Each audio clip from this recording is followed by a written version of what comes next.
বন্ধুরা, আজকের গল্পের আসরে তোমাদের জন্য থাকছে গোপাল ভাঁড়ের বিশ্বাস।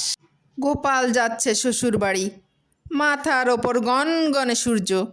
গরমে অতিষ্ঠ হয়ে গোপাল এক গাছের নিচে বিশ্রাম নিতে বসলো।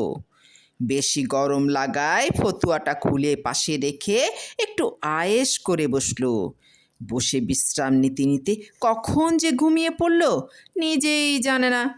ঘুম যখন ভাঙল, গোপাল দেখে তার ফতুয়াটা চুরি হয়ে গেছে।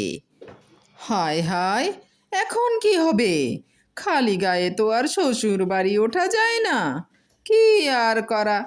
সে হাঁটতে হাঁটতে মনে মনে বলতে লাগলো, হে ভগবান, রাস্তায় অন্তত 10টি মুদ্রা যেন কুড়িয়ে পাই, তাহলে 5 মুদ্রায় আমার জন্য একটা ভালো ফতুয়া কিনতে পারি, আর তোমার জন্য 5টি মুদ্রা মন্দিরে দান করতে পারি।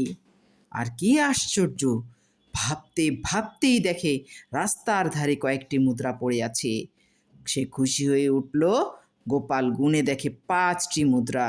গোপাল তখন বলে উঠল, হে ভগবান, আমাকে তোমার বিশ্বাস হলো না?